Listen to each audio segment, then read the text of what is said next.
লোকটার নাম হলো আব্দুল্লাহ ইবনে মুবারক। কি বললাম বাবা, নামটা একটু বলেন। আব্দুল্লাহ ইবনে মুবারক খুব বড় আলেম, তৎকালীন যুগে বড় আলেম ছিলেন এবং খুব আল্লাহর ওলি লোক ছিলেন। উনি হজে যাবেন, ওনার বন্ধুও যাবেন, দুই বন্ধু একসঙ্গে হজে যাবেন। তো করেছেন কি, উনি ওনার বন্ধুর সঙ্গে যাবেন, সব কমপ্লিট, টাকা পয়সা সব রেডি, সব একদম কমপ্লিট, হজে বেরোবেন। এমত অবস্থায় উনি করলেন কি, ওনার ছোট ছেলেটা কাঁদতে কাঁদতে আসছে। উনি বলছেন, বাবা তুমি কাঁদছো কেন দুপুরবেলা, কি হয়েছে?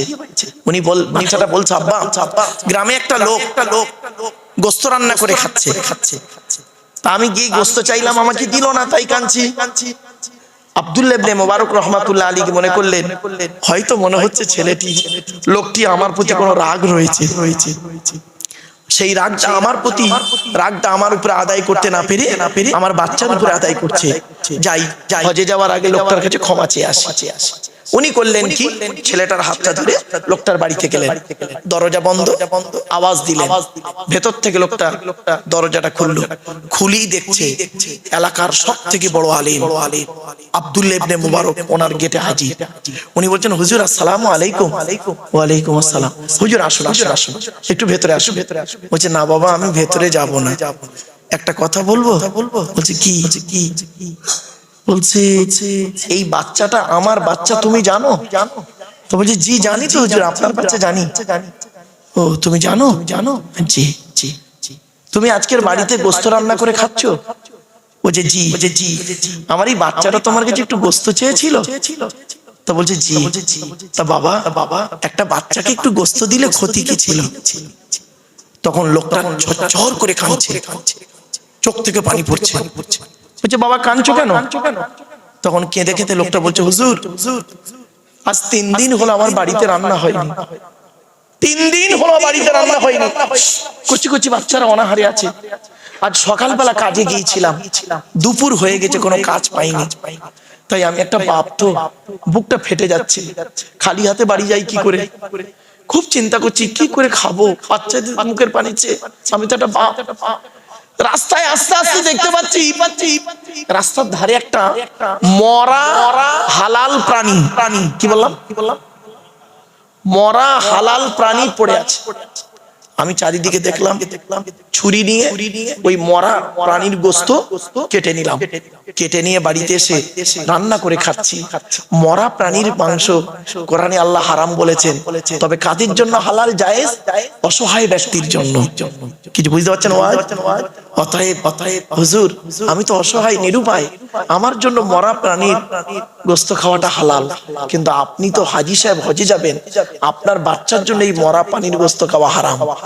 অতএব আমি যখন দেখলাম আপনার বাচ্চা এটা, তখন আমি কি করে আপনার বাচ্চাকে হারাম খাবারটা খেতে দিই?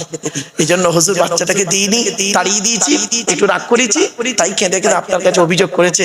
তো হুজুর মরা প্রাণীর গোস্ত আপনার বাচ্চাকে না দিয়ে যদি বড় অপরাধ করে থাকি, আল্লাহর রাস্তায় আপনি আমায় মাফ করে দিন, আল্লাহর রাস্তায় মাফ করে দিন।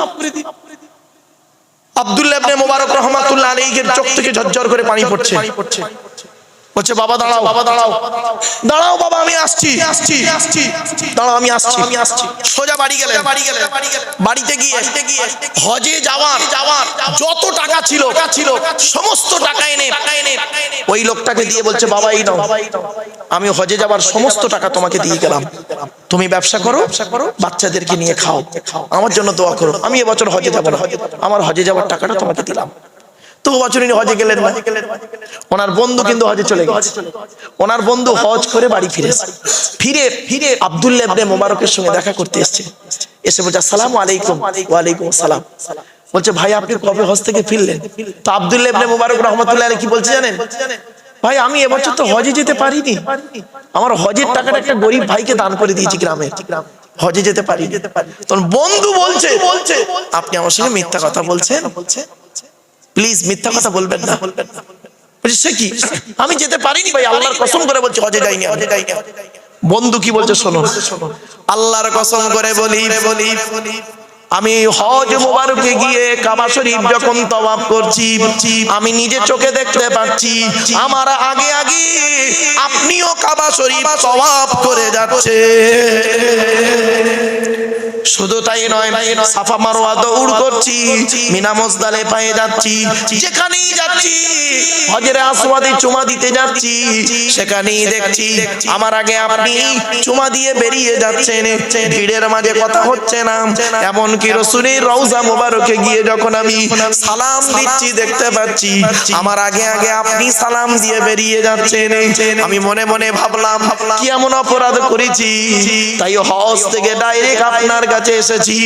সঙ্গে সঙ্গে আব্দুল্লাহ ইবনে মুবারকের চোখ থেকে ঝরঝর করে পানি পড়ছে। সেই রাতে আব্দুল্লাহ ইবনে মুবারক রাহমাতুল্লাহ আলাইহি স্বপ্নে দেখছেন একজন ব্যক্তি ওনাকে বলছেন, এই আব্দুল্লাহ ইবনে মুবারক, এবছর তুমি হজে না গিয়ে হজের টাকাটা একটা গরিবকে দান করার কারণে আল্লাহ খুশি হয়ে তোমার হজকে আল্লাহ কবুল করে নিয়েছে। কি বুঝলেন? আপনি তো হজে গিয়েছেন লোকের টাকা মেরে, তাই না? রাগ করবেন না, লোকের টাকা মেরে হজে গিয়েছেন, ছি ছি ছি ছি ছি। আর উনি হজে না গিয়ে কবুল করেছেন হজ। বাড়ি থেকে ভাববেন। এজন্যই বলেছিলাম প্রিয়জন, বল বল বল বল, প্রয়োজন। বাড়ি থেকে ভাববেন। কি ভাবলেন বাপেরা? আজ আমাদের আফসোস কোথায় জানেন বাপ? আপনাদের কাছে আমি করজোড়ে নিবেদন করে যাচ্ছি, কোরআনের আলোচনা হলো পৃথিবীর সর্বোৎকৃষ্ট আলোচনা।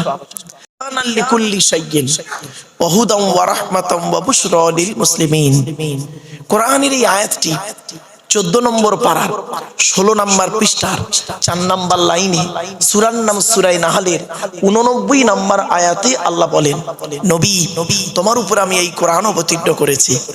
পৃথিবীর সমস্ত জিনিসের বর্ণনা এই কোরআনের ভিতরে ডাইরেক্ট ইনডাইরেক্ট দলিল সহ আমি আল্লাহ পাঠিয়ে দিয়েছি। আপনারা কোরআন থেকে কি নেবেন বলুন? এখানে ভৌত বিজ্ঞান নেবেন, কোরআনে আছে। জীবন বিজ্ঞান নেবেন, কোরআনে আছে। ভূগোল নেবেন, কোরআনে আছে। পরমাণু বোমা নেবেন, কোরআনে আছে। রাজনৈতিক জীবন, পারিবারিক জীবন, সাংসারিক জীবন, অর্থনৈতিক জীবন, ইহকাল, পরকাল, জান্নাত, জাহান্নাম, মায়ের পেটে আসা থেকে পৃথিবীর মুখ দেখলেন, আবার মারা গেলেন, কবরে ঢুকলেন, কিয়ামতের মাঠে উঠলেন, বিচার, কি নেবেন? সবই রয়েছে এর ভিতরে। কি নেবেন? এই জন্য আল্লাহ অন্য আয়াত দিয়ে সুন্দর করে পৃথিবীর মানুষকে বুঝিয়ে দিচ্ছেন। কি 15 নম্বর পারা 18 নম্বর পৃষ্ঠা 14 নম্বর লাইন, সূরার নাম সূরা কাহফের 54 নম্বর আয়াত। ওয়ালাকাদ সাররাফনা ফি হাযাল কুরআন লিন-নাস মিন কুল্লি মাসাল ওয়া কানাল ইনসানু আকসারা শাইইন জাদালা। এর বাংলা মানেটা শুনে চমকে যাবেন। দেখুন আল্লাহ বলছেন, আমি আল্লাহ এই কোরআনের ভিতরে পৃথিবীর সমস্ত জিনিসের বর্ণনা উদাহরণ সহ মানুষের জন্য সুন্দর করে বলে দিয়েছি। বেশিরভাগ মানুষ এই কোরআন বোঝে না, না বুঝে নিজেদের মধ্যে খালি মারামারি ঝগড়া করে। ঠিক না বেঠিক? ওয়াকানাল ইনসানু আকসারা শাইইন জাদালা। বেশিরভাগ মানুষ আল্লাহ বলছেন এ কোরআন বোঝে না, না বুঝে নিজেদের মধ্যে মারামারি ঝগড়া করে। আমার বাপেরা চলো একটা একটা করে আপনাদেরকে টু দি পয়েন্টের উপরে কথাগুলো বলার সুযোগ দিন। জলসা যখন দেবেন দয়া করে আপনাদের আমি অনুরোধ করছি 3টে জিনিসকে ঠিক রাখবেন। কটা ভাব? 3টে জিনিস। কি কি? 1 নাম্বার বক্তা, 2 নাম্বার কমিটি, 3 নাম্বার শ্রোতা। বক্তার কি দেখবেন বাপ? দয়া করে 2টো জিনিস দেখবেন। 1 নাম্বার দেখবেন বক্তাটি সত্যিকারের আলেম কিনা। কি বললাম বাবা? সত্যিকারের আলেম কিনা। শুধু ডিগ্রি থাকলে হবে না বাপ, বক্তাটির আমল আছে কিনা, বক্তাটি নিজে 5 ওয়াক্ত নামাজ পড়ে কিনা, বক্তাটি রমজান মাসে রোজা রাখে কিনা, বক্তাটি ওর ছেলে মেয়ের হক আদায় করে কিনা, বক্তাটি ওর পিতামাতার সেবা যত্ন করে কিনা, বক্তাটি ভাই বোনের সঙ্গে সুসম্পর্ক রাখে কিনা, বক্তাটি ওর প্রতিবেশীর সঙ্গে ভালো আচরণ করে কিনা, বক্তাটির ওর স্ত্রীর সঙ্গে ভালো আচরণ করে কিনা। খুব ইম্পর্টেন্ট, বক্তাটির চরিত্রটা ঠিক আছে কিনা। আমি বলিনি, কিন্তু নবী পাক সাল্লাল্লাহু আলাইহি ওয়াসাল্লাম বলছেন। হাদিসটা এবার শোনো। আল্লাহ নবী বললেন, কুন আলিমান, হাক্কানি আলেম হও। কোন আলিমান, হাক্কানি আলেম হও। হাক্কানি আলেম হতে পারোনি, ঠিক আছে।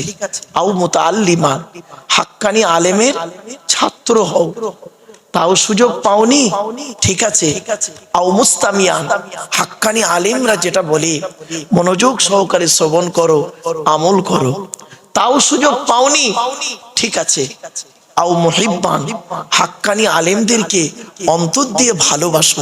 ওয়ালা তাকুন খামিসান ফাতুহলিকু, 5 নাম্বারটা হতে যাও না, জাহান্নামী হয়ে যাবে। আমি বলিনি, নবী বললেন। এখন প্রশ্ন হলো, হাক্কানি আলেমকে, চলুন এবার দেখি হাক্কানি আলেম কাকে বলে। গালে দাড়ি থাকলে, মাথায় টুপি দিলে, বড় পাঞ্জাবি পরলে, কোরআনের আয়াত বেশি বললে, হাদিস বেশি বললে, না গো বাবা, তাকে হাক্কানি আলেম বলে না। নবীজি বলছেন, হাদিস, আল্লাহ রাসূল বলছেন, হাক্কানি আলেম কি?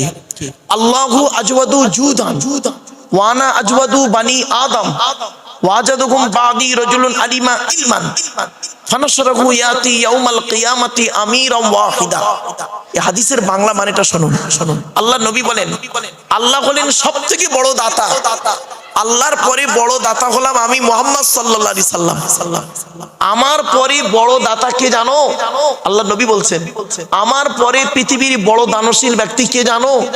ওই আলেম যে ইলম অর্জন করেছেন, ইলম মোতাবেক নিজে চলেছেন, সমাজের মানুষকে বলেছেন, তার ইলম থেকে মানুষ উপকৃত হতে পেরেছে।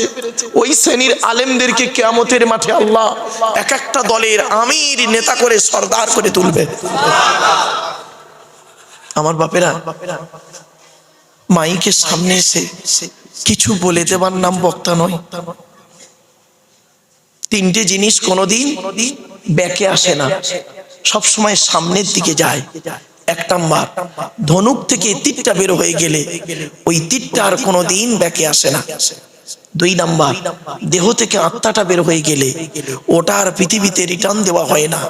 3 number, it is very very important, জবান থেকে কথা বের হয়ে গেলে ওটা আর পৃথিবীতে রিটার্ন দেওয়া হয় না।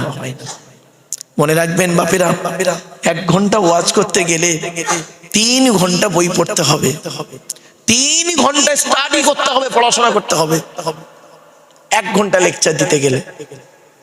আমার বাপেরা, আমি আপনাদেরকে করজোড়ে নিবেদন করছি, জলসাটাকে না সুন্দর করে তুলুন। আপনারা কোরআনের মাহফিল দিন, কোরআনের মাহফিল দিন।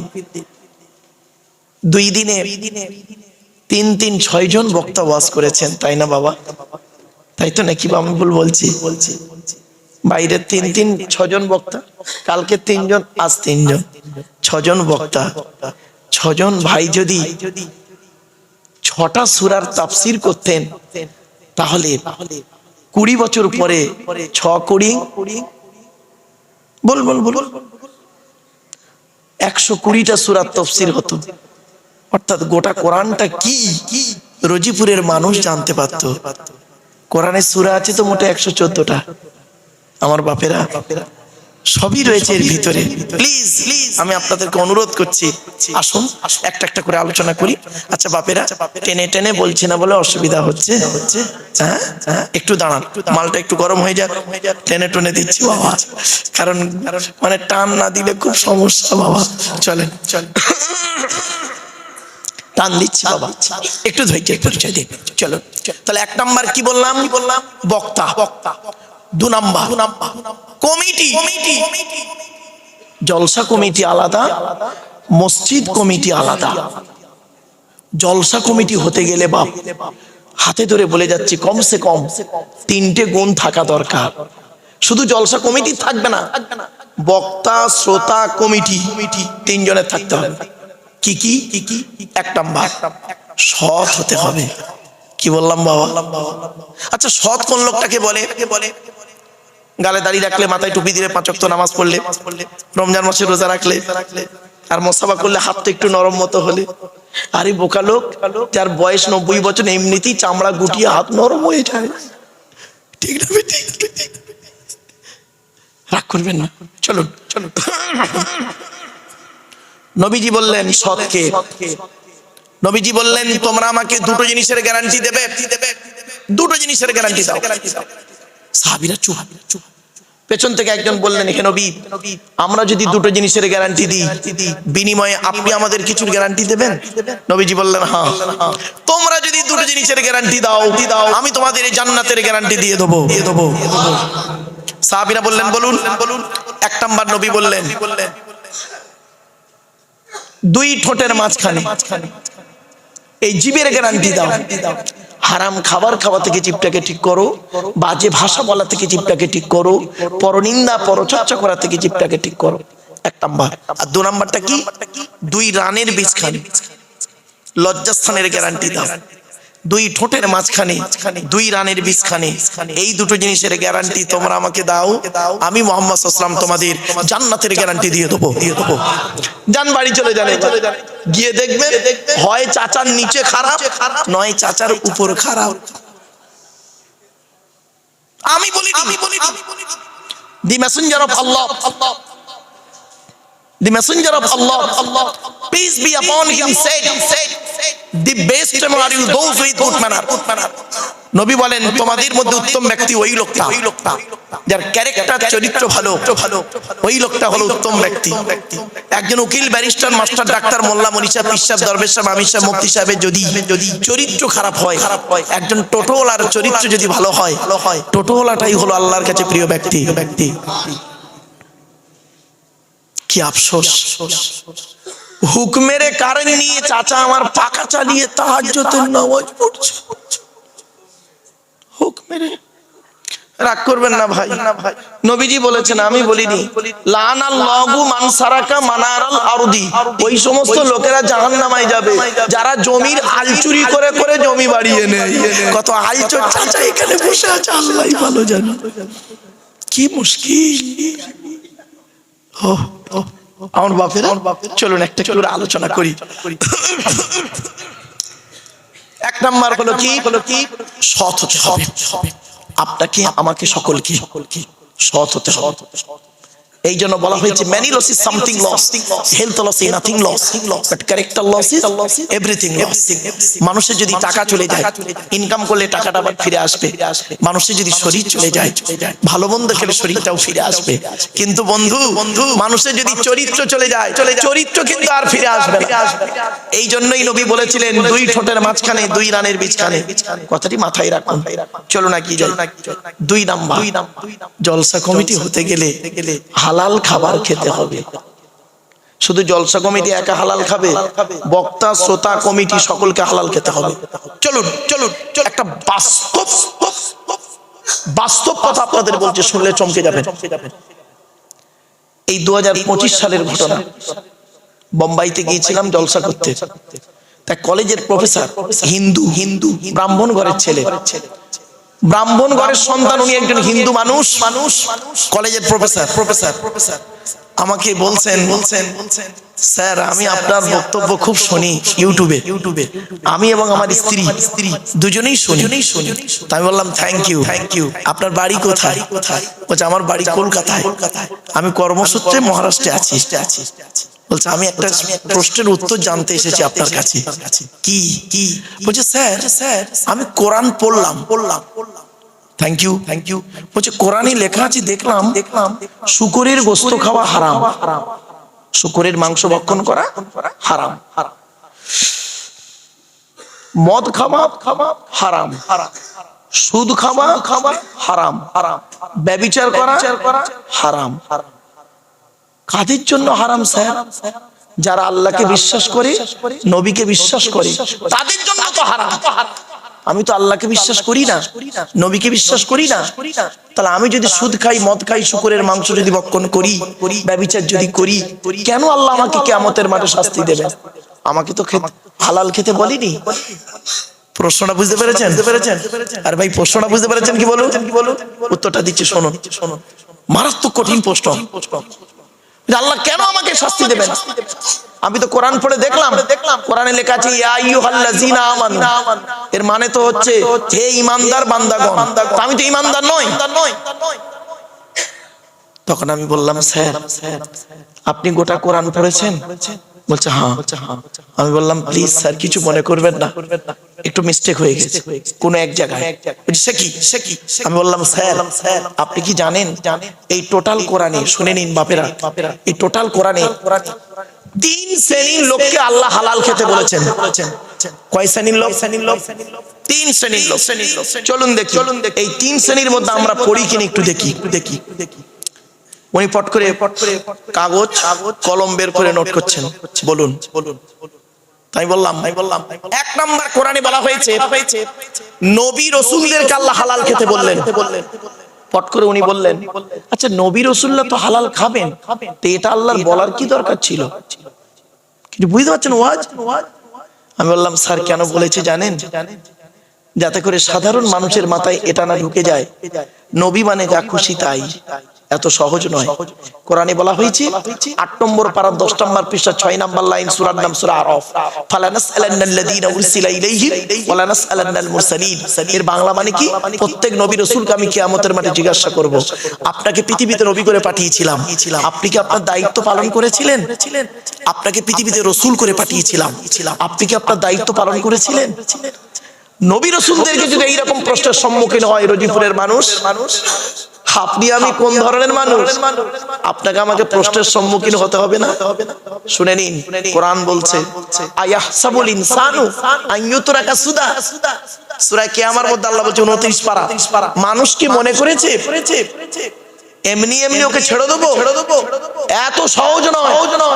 কড়ায় গন্ডায় হিসাব নেব, তারপরে আমি আল্লাহ যদি ভালো বুঝি তো ওকে ছাড়বো, আর নইলে বলবো দাঁড়া তোর হেয়ারিং আছে। বুঝতে পারছি? চলো। তখন আমি বললাম, স্যার কোরআনে আছে 1 নাম্বার নবী রাসূলদেরকে হালাল খেতে। কোথায় আছে আয়াতটা শুনে নিন। 18 নম্বর পারা 4 নাম্বার পৃষ্ঠা 8 নাম্বার লাইন, সূরার নাম সূরা মুমিনুন, আয়াত নাম্বার 51। ইয়া আইয়ুহার রাসূল কুলু মিনাত তাইয়্যিবাতি ওয়ামালু সলিহা। এর বাংলা মানে কি? হে রাসূলগণ, আল্লাহ বলছেন হে রাসূলগণ আপনারা পৃথিবীতে হালাল খাবারগুলো ভক্ষণ করুন, ওয়ামালু সলিহা পৃথিবীতে ভালো ভালো কাজগুলো করুন। কেন? ইন্নী বিমা তা'মালুনা আলিম, নিশ্চয়ই আমি আল্লাহ আপনাদের সমস্ত কাজের খবর রাখি। কিছু বুঝতে পারছেন না? কাদের বললে এটা? বল নবী রাসূলদেরকে বললেন। আর আমাদের কি বলছে এবার দেখি। তখন উনি আমাকে ফট করে বললেন, স্যার আমি নবীও নয় রাসূলও নয়। আমিও বললাম, স্যার আমিও নবীও নয় রাসূলও নয়। তাহলে 1 নাম্বারটা বাদ। বলা হ্যাঁ। 2 নাম্বারটা বলুন। দ্বিতীয় কোথায় হালাল, কাকে হালাল খেতে বলেছে দেখি। যারা আল্লাহকে বিশ্বাস করে, নবীকে বিশ্বাস করে, ইসলামিক পরিভাষায় তাদেরকে মুমিন বলে। কি বললাম? তো আপনারা আল্লাহ নবীকে বিশ্বাস করেন তো? আরে ভাই বলুন না। তো আপনারা মুমিন, আমরা মুমিন। চলুন আমাদের সম্পর্কে কি বলছে কোরআন দেখি। 2 নম্বর পারা 4 নাম্বার পৃষ্ঠা 14 নাম্বার লাইন, সূরার নাম সূরা বাকারা, আয়াত নাম্বার 172। ইয়া আইয়ুহাল্লাযীনা আমানু, হে ঈমানদার বান্দাগণ, কুলু মিন তাইয়্যিবাতি মা রাযাকনাকুম ওয়াশকুরু লিল্লাহি ইন কুনতুম ইয়্যাহু তা'বুদুন। হে ঈমানদার বান্দাগণ, আমার দেওয়া হালাল রিজিকগুলো তোমরা ভক্ষণ করো, হারাম খাবার কখনোই খেতে যেও না। মনে রাখবেন, হারামের বিরিয়ানি ভাতের থেকে হালালের ডাল ভাতটাই ভালো। ঠিক না ঠিক? শুনে নিন, কয়েক কটা দেহ মাটিতে পচে না, আর এই দেহগুলো জান্নাতে যাবে। 1 নাম্বার হলো নবীদের দেহ মোবারক মাটিতে পচে না। জোরে বলুন। 2 নাম্বার শহীদানদের দেহ মোবারক মাটি খেতে পারে না, টাটকা থাকে। 3 নাম্বার মোকাম্মাল কোরআনে হাফেজের দেহ, মোকাম্মাল কোরআনে হাফেজের দেহ। শব্দটা কিন্তু দুবার বলেছি বাবা। মোকাম্মাল কোরআনে হাফেজের দেহ। ওই ছেঁচড়া মার্কা হাফেজ সাহেবের কথা বলিনি। ওই হাফেজ সাহেব হয়ে মসজিদে ইমামতি করছে, পাশের বাড়ির মেয়েটার প্রেগন্যান্ট করে দিল, ওই ক্যারেক্টারলেস হাফেজ সাহেবের কথা বলিনি। মোকাম্মাল কোরআনে হাফেজের দেহ মাটি খেতে পারে না, টাটকা থাকে। জোরে বলো। 4 নাম্বার হাক্কানি আলেমের দেহ মাটি খেতে পারে না, টাটকা থাকে। 5 নাম্বার মুয়াজ্জিনের দেহ 12 বছর যদি কেউ নিঃস্বার্থভাবে আযান দেয় ওই দেহ মাটি খেতে পারে না, টাটকা থাকে। আচ্ছা, এই 5টার মধ্যে আমরা হতে পেরেছি? তাহলে আমরা সব 6 নাম্বারে একটা লাইন আছে, বলবো হালাল খানেওয়ালা মানুষের দেহ মোবারক মাটি খেতে পারে না। জোরে বলুন, করো জোরে বলে যাচ্ছি বাপ, হালাল খাবারটুকু খান, হালাল খাবার খান, কোরআনে বলা হয়েছে। চলুন, উনি তখন বললেন, স্যার আমি মুমিন নই, ওটা আপনার জন্য প্রযোজ্য। তাই বললাম, স্যার 2 নম্বরটা বাদ, চলুন 3 নাম্বারটাই দেখি আপনি আছেন কিনা। কোরআনে সমস্ত মানব জাতিকে আল্লাহ হালাল খেতে বলেছেন। আমি বললাম, স্যার আপনি কি মানব জাতির মধ্যে আছেন, নাকি আপনার চিন্তা ভাবনা ম্যাংকি থেকে ম্যান, মানে বাঁদর থেকে মানুষ? আপনি কি এরকম চিন্তা ভাবনার মানুষ? বুঝে না, আমি আদমের সন্তান, আমি মানুষ। বললাম, স্যার আপনি হিন্দু হন, মুসলিম হন, জৈন হন, ব্রাহ্মণ হন, খ্রিস্টান হন, আপনি যদি মানব জাতির মধ্যে হন, আপনাকে হালাল খেতে বলেছে কোরআনে আল্লাহ। সে কি? বললাম, শুনুন, আপনারাও শুনে নিন। 2 নম্বর পারা 4 নাম্বার পৃষ্ঠা 8 নাম্বার লাইন, সূরার নাম সূরা বাকারা 168 নাম্বার আয়াত। ইয়া আইয়ুহান নাস, হে মানব জাতি। এখানে হিন্দু মুসলিম কোনো ডিভাইডেড নেই, ঠিক না ঠিক? কুলু মিম্মা ফিল আরদি হালালান তাইয়্যিবা, পৃথিবীতে আমার দেওয়া হালাল রিজিকগুলো তোমরা ভক্ষণ করো। ওয়ালা তাত্তাবিউ খুতুওয়াতিশ শাইতান, শয়তানের পথকে অনুসরণ করিও না। ইন্নাহু লাকুম আদুউম মুবিন, শয়তান হলো তোমাদের প্রকাশ্য দুশমন। সঙ্গে সঙ্গে ওনার গালে হাত, ঠিক এইভাবে গালে হাত দিয়ে বসে পড়ে। আমি বললাম, স্যার আপনার কি ধারণা হয় যে কোরআন শুধু মুসলমানদের জন্য এসেছে? আপনারা কি মনে করেন কোরআন শুধু মুসলমানদের জন্য এসেছে? না, কোরআন এসেছে মানব জাতির কল্যাণের জন্য। 2 নম্বর পারা 7 নাম্বার পৃষ্ঠা 2 নাম্বার লাইন, সূরার নাম সূরা বাকারা। হুদাল লিন্নাস, মানুষের হিদায়াতের জন্য। অবাইয়িনাতিন মিনাল হুদা ওয়াল ফুরকান, ন্যায় অন্যায়কে পৃথক করার জন্য কোরআন নাযিল হয়েছে। আমি বললাম, স্যার আপনার কি ধারণা হয় যে মুহাম্মদ সাল্লাল্লাহু আলাইহি ওয়াসাল্লাম শুধু মুসলমানদের নবী? মুহাম্মদ সাল্লাল্লাহু আলাইহি ওয়াসাল্লাম শুধু মুসলমানদের নবী নয়। উনি বলছেন, আমার তো তাই বিশ্বাস হয়। বললাম, না স্যার, কোরআনে মুহাম্মদকে শুধু মুসলমানদের নবী করা হয়নি। সে কি? বললাম, স্যার কোরআনের 9 নম্বর পারা 9 নম্বর পৃষ্ঠা 11 নম্বর লাইন, সূরার নাম সূরা আরাফের মধ্যে আল্লাহ বললেন, কুল, নবী তুমি বলো, ইয়া আইয়ুহান নাস, হে মানব জাতি। এখানে হিন্দু মুসলমান কোনো পার্থক্য নেই, হে মানব জাতি, ইন্নী রাসূলুল্লাহি ইলাইকুম জামিয়া, আল্লাহ পাক কুল কায়নাতে রাসূল করে মুহাম্মদকে পাঠিয়েছেন। তো আপনি কি ভাবলেন? তাহলে 1 নাম্বার হলো, 2 নাম্বার হলো হালাল খেতে হবে, 3 নাম্বার হলো বাবা জলসা কমিটি হতে গেলে 5 ওয়াক্ত নামাজি হতে হবে। খারাপ সেন্স নেবেন না, শুধু জলসা কমিটি 5 ওয়াক্ত নামাজ পড়বে না আর বক্তার কাজা করবে, বক্তাবাদ শ্রোতাবাদ না, বক্তা শ্রোতা সকলকে নামাজি হতে হবে। আল্লাহর নবী মুহাম্মদ সাল্লাল্লাহু আলাইহি ওয়াসাল্লাম পৃথিবী ছেড়ে যেদিন বিদায় নিচ্ছিলেন, জীবনের শেষ কথাটি ছিল কি জানেন? আসসালাত, আসসালাত, নামাজ, নামাজ, নামাজ। আমার বাপেরা বড় কষ্ট লাগে কি জানেন? মানুষ নামাজ পড়ে না। ছোট্ট একটা উদাহরণ দিলেই বুঝতে পারবেন। আচ্ছা, বর্তমানে ইহুদিদের সংখ্যা বেশি না মুসলমানদের সংখ্যা বেশি? মুসলমানের সংখ্যা বেশি, ইহুদি তো খুব কম। তো বর্তমানে মার খাচ্ছে কারা বেশি? কেন? যাদের সংখ্যা বেশি হয় তারা মার খায়, তারা তো মারে, তাহলে মার খাচ্ছেন কেন? ইহুদি তো অল্প কোটাগত, আর 200 কোটি মুসলমান সারা পৃথিবীতে, এরা মার খাচ্ছে কেন? কারণ কি জানেন? প্রবলেমটা কোথায় জানেন? টেকনিক্যালি একটু প্রবলেম। এরা শিক্ষা দীক্ষা চিন্তা ভাবনা গবেষণায় অনেক পিছিয়ে আছে মুসলমানরা এখন। আর ইহুদিরা টেকনোলজিতে আগিয়ে। মুসলমানদের পাঠানো কিতাব, এই কোরআন থেকে পরমাণু বোমা বের করলো, এই কোরআনে পরমাণু বোমা। হে মুসলমান, আধার কার্ড করেছিলেন, আধার কার্ড করার সময় অফিসাররা আপনাদের 2টো কথা বলেছিলেন কি? 1 নাম্বার বলেছিলেন চোখটা বড় করে চান তো, বলেছিলেন। আর 2 নাম্বার 2টো বুড়ো আঙুল কিনে একটা কাঁচের উপরে চেপে ধরেছিলেন। 1500 বছর আগে এই 2টো জিনিস কোরআনে ইঙ্গিত দেওয়া আছে। কোথায় আছেন আপনি? আপনি কোরআন পড়েন, আপনি কোরআন পড়েন নেকির আশায়, নেকি। আল্লাহর নবীর ওই হাদিসটা খুব আমল করে মুসলমানরা। বর্তমানে কিছু মুসলিম, সকলে নয়, কিছু মুসলিম খুব আমল করে। আল্লাহর নবী বলেছেন, মান করা আল কোরআন হরফান ফালাহু আশরু হাসানা, যে ব্যক্তি কোরআন থেকে একটা অক্ষর পড়বে আমলনামায় 10টা নেকি লিখা হবে। এই হাদিসটা খুব আমল করে, এজন্য মুসলমান কি করে, নেকির আশায় খালি কোরআন পড়ছে। কিন্তু কোরআনে শুনে নিন, 82 জায়গায় আছে নামাজের কথা, 92 জায়গায় আছে লেখাপড়ার কথা। কোন সংখ্যাটা বেশি, 82 না 92? তাহলে লেখাপড়ায় পিছিয়ে কেন? কোরআনে বলা হলো আফালা ইয়াতাদাব্বারুনাল কোরআন, এই আয়াতটা কোরআনের 2 জায়গায় আছে, 26 পারায় আর 5 পারায়। তারা কি আমার এই কোরআনকে নিয়ে একবার চিন্তা ভাবনা করে না? এ মুসলমান কোরআন নিয়ে গবেষণা করলো না? এরা কি করলো? এ কোরআনকে নিয়ে গবেষণা করলো কারা? America, London, France, Britain, Japan, Jordan, Germany ঠান্ডা করে বসে বসে কোরআনকে নিয়ে গবেষণা করলো। কারা করলো?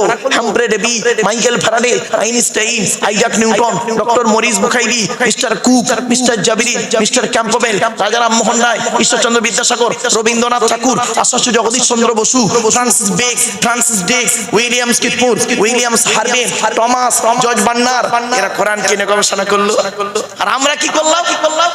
আমরা কিছু মৌলবি, আমরা কিছু মৌলবি, সকলে নয়, ভুল বলা হবে, আমরা কিছু মৌলবি কোরআনটাকে কিভাবে ইউটিলাইজ করলাম দেখবেন। তেল পড়া, পানি পড়া, ওয়াজ করা, খতম পড়া, তাবিজ মরা, ঘর বন্ধ করা, নিজেদের মধ্যে মারামারি করা, গোল টুপি, লম্বা টুপি, চেরা জামা, ফাড়া জামা, তবলি, ফুরফুরা, বেরেলি, ওয়াহাবি, জামাত ইসলামী, হালাদি, বুকে হাত বাঁধা, নাভির নিচে হাত বাঁধা, নামাজে জোরে আমিন বলা, আস্তে আমিন বলা, 20 রাকাত তারাবি, 8 রাকাত তারাবি, কিয়াম করা না করা, ওর বলে কাফের, ওর বলে কাফের। ঠিক না বেটি? বাবাজি, কতদিন মুসলমানরা মার খাবেন? কতদিন মার খাবেন? বলবো কি বলো? শুনে নিন। ইহুদিদের একটা কিতাব আছে, কিতাবটার নাম হলো তালমুদ। কি বললাম বাবা? তালমুদ। ওই কিতাবে লেখা আছে, ইহুদিদের কিতাবের নাম হলো তালমুদ। ওই তালমুদ কিতাবে লেখা আছে, হে ইহুদিরা, সেই দিন থেকে মুসলমানদের সঙ্গে আর পারবে না, হেরে যাবে। কোন দিন থেকে? তোমরা লক্ষ্য করবে, যেদিন তোমরা দেখবে মুসলমানদের ফজরের নামাজের জামাত জুম্মার নামাজের জামাতের সমান হবে। সুবহানাল্লাহ বলা গেল না? ফজরের নামাজের জামাত জুম্মার নামাজের সমান হবে। সেই দিন থেকে বুঝে নেবে এরা যাই তাই মুসলমান নয়, এরা হলো সেই মুসলমানের উত্তরাধিকারী, যে মুসলমান 313 জন মুসলমানকে নিয়ে বদরের যুদ্ধের প্রান্তরে হযরত মুহাম্মদ সাল্লাল্লাহু আলাইহি ওয়াসাল্লাম যাদেরকে নিয়ে 1000 শত্রুর মোকাবেলা করতে গিয়ে মাত্র 14 জনকে হারিয়ে ইসলামের পতাকা পুঁতেছিল, এরা হলো তাদের উত্তরাধিকারী। অতএব আর পারবো না এদের সাথে। আর ইহুদিরা এটা খুব ভালো রকম খবর রাখে, দেখ না মুসলমানদের জুম্মার নামাজ আর ফজরের নামাজটা কেমন। তা দেখছে জুম্মার নামাজে 3 তালা ভর্তি, আর ফজরের নামাজে ইমাম সাহেব আর 4টে বুড়ো। অতএব ওরা বুঝেই নিয়েছে যে যত মারবি তত লাভ, কোনো লাভ না। কথাটা শুনতে হয়তো টক লাগছে না, শুনতে টক লাগছে, কিন্তু ইউরিক অ্যাসিড যাদের টক তাদের উপকার। কথাটা শুনতে একটু তিতো লাগছে, তবে যাদের সুগার তাদের খুব উপকার। জ্ঞানী গুণী বুদ্ধিজীবী মানুষ চলুন এগিয়ে যাচ্ছে। পৃথিবীতে আল্লাহ কিতাব পাঠিয়েছে কটা? মোট 104টা। এগুলো মনে রাখ, 104টা। 100টা হলো সহিফা, ছোট ছোট চিরকুট। কার উপরে কটা এলো? শুনে নিন। আদম নবীর উপরে এসেছে 10টা, ইব্রাহিম নবীর উপরে এসেছে 10টা, তাহলে 20টা। আর শীষ নবীর উপরে এসেছে 30টা। কত হলো? 50টা।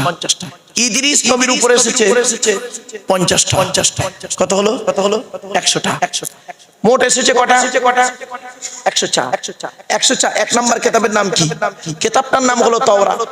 হিব্রু ভাষায় মুসা নবীর উপরে 40 দিন ধরে 1000 পারা বিশিষ্ট রমজান মাসের 6 তারিখে নাজিল হয়েছে। জোরে বলছে, জোরে বলছে, জোরে বলছে। 102 নম্বর কিতাবের নাম কি?